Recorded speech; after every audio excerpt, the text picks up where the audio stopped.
नमस्कार दोस्तों, आज हम बात करेंगे कि किडनी स्टोन के सही ऑपरेशन का चुनाव के बारे में। कई बार हमारे अल्ट्रासाउंड या सीटी स्कैन में हमें स्टोन के बारे में पता तो चल जाता है, लेकिन हम कंफ्यूज हो जाते हैं कि इसमें हमें प्रोसीड कैसे करना चाहिए।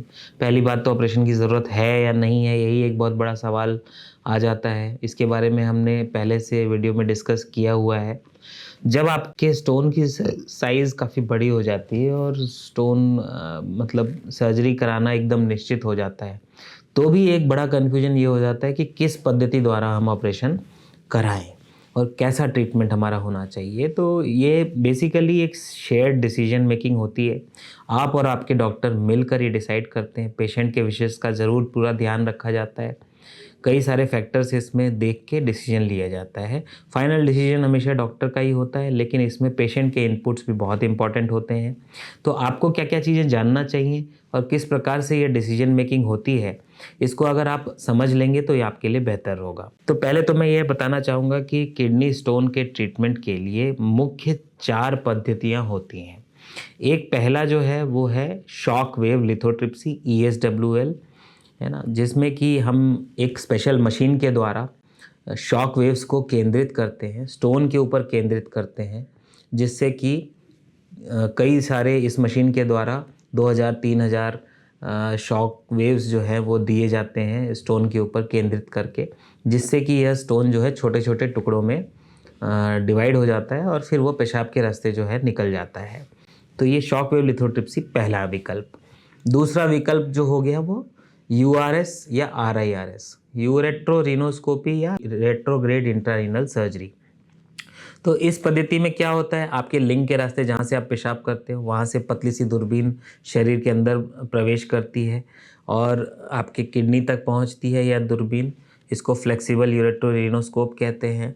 और इसी दूरबीन के अंदर से एक पतली सी लेज़र फाइबर जो है वह स्टोन तक पहुँचती है और लेज़र से स्टोन को छोटे छोटे टुकड़ों में बांट दिया जाता है और बास्केट से निकाल लिया जाता है, या उसको पूरी तरह से चूरा कर दिया जाता है, पाउडर बना दिया जाता है, जिससे कि यह पाउडर फिर पेशाब के रास्ते निकल जाता है। तो इस RIRS सर्जरी जो है ये दूसरा विकल्प हो गया। तीसरा विकल्प हो गया PCNL। PCNL में क्या करते हैं, आपके किडनी जहाँ स्थित है पीठ में, पीठ के हिस्से में एक छोटा सा छेद बनाया जाता है। वहाँ से पतली सी दूरबीन जो है किडनी के अंदर डाली जाती है और उसी दूरबीन के अंदर एक पतली सी लेज़र फाइबर जाती है, जिससे कि स्टोन को छोटे छोटे टुकड़ों में डिवाइड करके फॉरसेप्स से निकाल लिया जाता है या फिर उस स्टोन को चूरा कर दिया जाता है पूरी तरह से। तो यह एक तीसरा विकल्प हो गया PCNL, परक्यूटेनियस नेफ्रोलिथोटमी। इसके बाद चौथा और आखिरी विकल्प जो है यह है लेप्रोस्कोपिक या रोबोटिक स्टोन सर्जरी। इसमें हम दूरबीन विधि से पेट के अंदर गैस भरते हैं, पहले दूरबीन अंदर डालकर किडनी का जो कलेक्टिंग सिस्टम है उसमें एक छोटा सा चीरा लगाकर और स्टोन को शरीर से बाहर निकालते हैं। यह एक आखिरी विकल्प सामने देखने को मिलता है।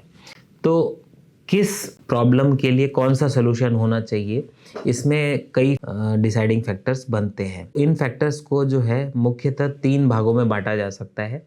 एक तो स्टोन रिलेटेड फैक्टर्स, स्टोन के कुछ ऐसे कैरेक्टरिस्टिक्स होंगे जिससे ये हम तय करेंगे कि कौन सा पद्धति चुने। दूसरा होता है किडनी रिलेटेड फैक्टर, यानी किडनी में कुछ ऐसी बातें हैं जिसके वजह से हम एक पर्टिकुलर ऑपरेशन का चुनाव कर रहे हैं।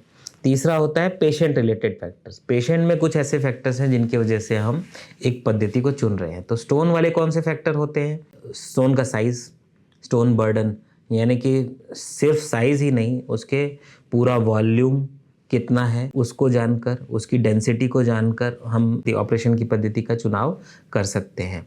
साइज़ के अलावा टोटल नंबर ऑफ स्टोन्स कितने हैं, एक या एक से ज़्यादा है, किडनी के अलग अलग भागों में फैले हुए हैं या एक जगह केंद्रित हैं, साइज़, नंबर। फिर लोकेशन, किडनी के ऊपरी हिस्से में है या लोअर पोल में स्टोन है, इससे भी बहुत फ़र्क पड़ता है।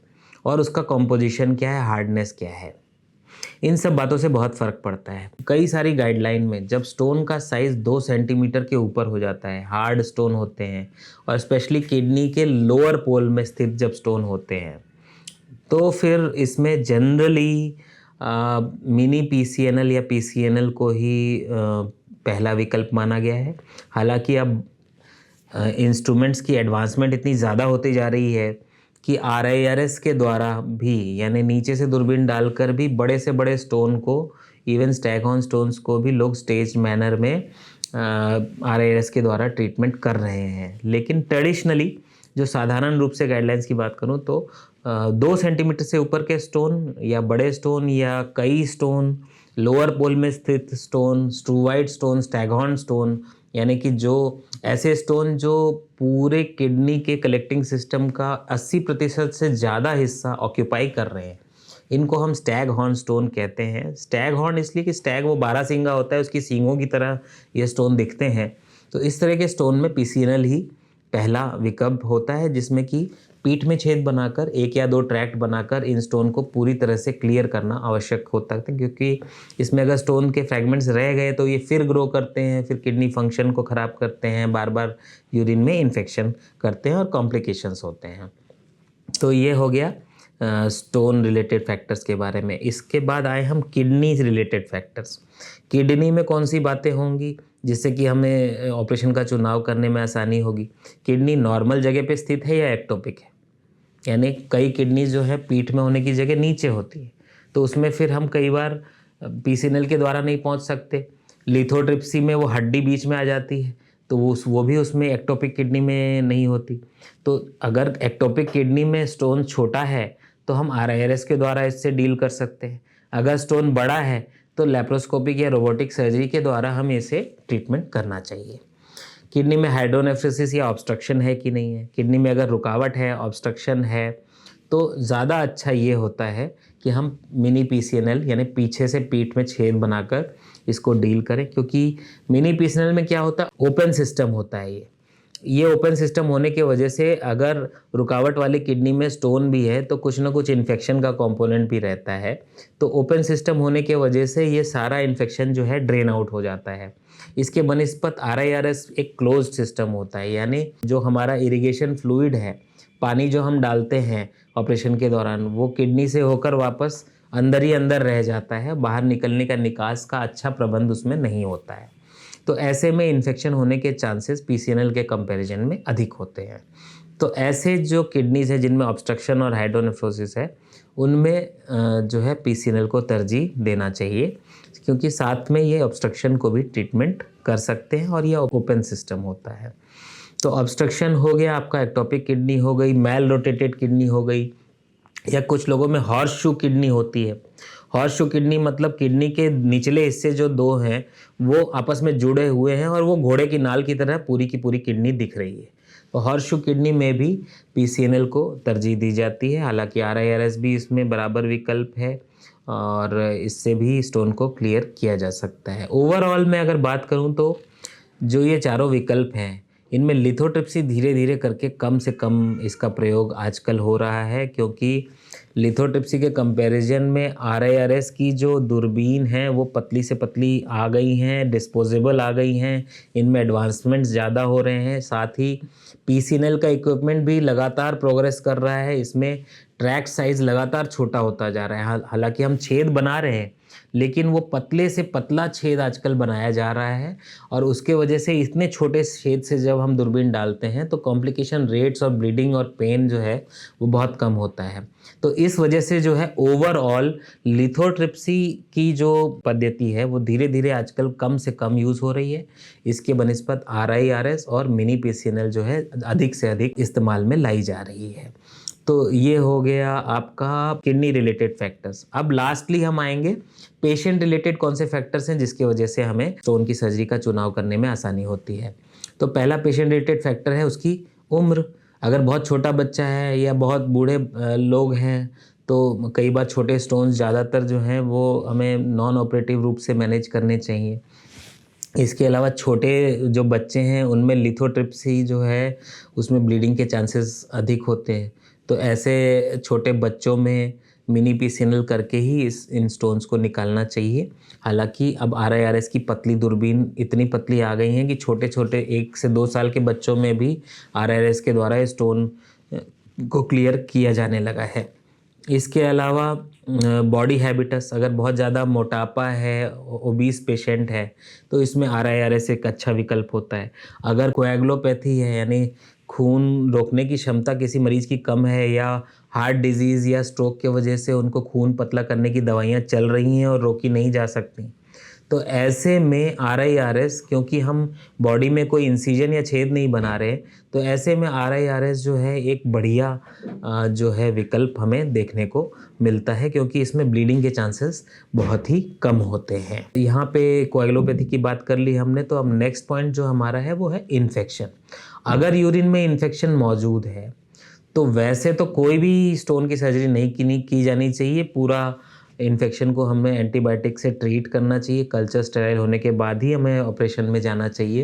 लेकिन कई बार कई कोर्स ऑफ एंटीबायोटिक देने के बाद भी स्टोन के होते हुए इन्फेक्शन क्लियर नहीं हो पाते हैं, तो ऐसे में जो है मिनी PCNL या PCNL को ही प्रिफर्ड टेक्निक मानना चाहिए, क्योंकि अगेन जैसा मैंने बताया, यह एक ओपन टेक्निक है। ओपन टेक्निक का मतलब कि इसके अंदर जो पानी हमारे शरीर के अंदर जाता है ऑपरेशन करते समय, वो पूरा खुले रूप से किडनी का यूरिन और पानी जो है आराम से ड्रेन कर पाता है। इजीली ड्रेन करने की वजह से अंदर का इन्फेक्शन, पस, डेब्रीज जो भी हैं, वो सब आराम से बाहर निकल पाती हैं। तो इसकी वजह से ऑपरेशन के बाद फीवर आना, चिल्स होना, राइगर आना, बार बार इन्फेक्शन होना, ये सब चीज़ें जो हैं PCNL के ऑपरेशन में कम होती हैं। RIRS क्योंकि क्लोज सिस्टम होता है, और थोड़ा बहुत भी अगर पहले से इन्फेक्शन मौजूद है, तो ऑपरेशन के बाद पेशेंट को तेज फीवर, चिल्स के साथ, राइगर्स के साथ, ये सब आने की पॉसिबिलिटी दूसरे टेक्निक से कंपैरिजन में ज़्यादा होती है। इसके अलावा अगर पेशेंट प्रेग्नेंट है तो आप क्या करेंगे, शुरुआत में जो है कुछ स्टेंट वगैरह डाल के प्रेगनेंसी का पीरियड, अगर 3rd ट्राइमेस्टर में है तो वो पीरियड निकालने की कोशिश करते हैं, और बाद में फिर डिलीवरी के बाद ऑपरेशन करने की कोशिश करते हैं। लेकिन अगर पेन बहुत ज़्यादा है, ऑब्स्ट्रक्शन बहुत ज़्यादा है, क्रिएटिनिन बढ़ रहा है, इस तरह की प्रॉब्लम है, तो 2nd ट्राइमेस्टर में हम सर्जरी कर सकते हैं। और इसमें दोनों ही मेथड्स, RIRS और मिनी PCNL, इसमें प्रेफर्ड टेक्निक्स होती हैं। सिंगल किडनी है, सॉलिटरी किडनी है, तो जनरली अगर स्टोन बर्डन थोड़ा कम है तो RIRS को प्रेफर्ड टेक्निक माना जाता है, क्योंकि इसमें किडनी में पंक्चर की ज़रूरत नहीं पड़ती, किडनी फंक्शन को कोई भी ज़रा भी प्रभावित नहीं होता है। हालांकि PCNL में भी कोई किडनी फंक्शन बहुत ऐसा प्रभावित नहीं होता है, लेकिन फिर भी अगर अवॉइड कर सकें तो हम RIRS के द्वारा इसको सॉलिटरी किडनी में जो है ये स्टोन क्लियरेंस को प्रेफर करते हैं। तो ये हो गई वो कुछ बातें जिनसे हम किडनी स्टोन के सही ऑपरेशन का चुनाव कर सकते हैं। आई होप कि इस वीडियो के द्वारा अपने ऑपरेशन के सही चुनाव में थोड़ी बहुत हेल्प मिलेगी। हालांकि यहाँ मैं ये बता दूँ कि अल्टीमेटली आप अगर अपने यूरोलॉजिस्ट पर ही ये चीज़ें छोड़ दें तो अच्छा रहेगा, क्योंकि वो सारी बातों को ध्यान में रखते हैं, उनके ऊपर काफ़ी सालों का एक्सपीरियंस होता है, कई तरीके के मरीजों को वो ट्रीट कर चुके होते हैं, और यही नहीं, उनके सेंटर पे कौन सी चीज़ें अच्छी तरीके से उपलब्ध हैं और वर्किंग ऑर्डर में हैं, यह उन्हीं को पता होता है। तो वो जो आपको ऑपरेशन सजेस्ट करते हैं, वो उनके सेंटर के लिए जो बेस्ट विकल्प होता है वही सजेस्ट करते हैं। तो उसको आप मान के अगर ट्रीटमेंट कराएंगे तो रिज़ल्ट भी आपको सबसे अच्छे मिलेंगे। इस वीडियो में इतना ही। धन्यवाद।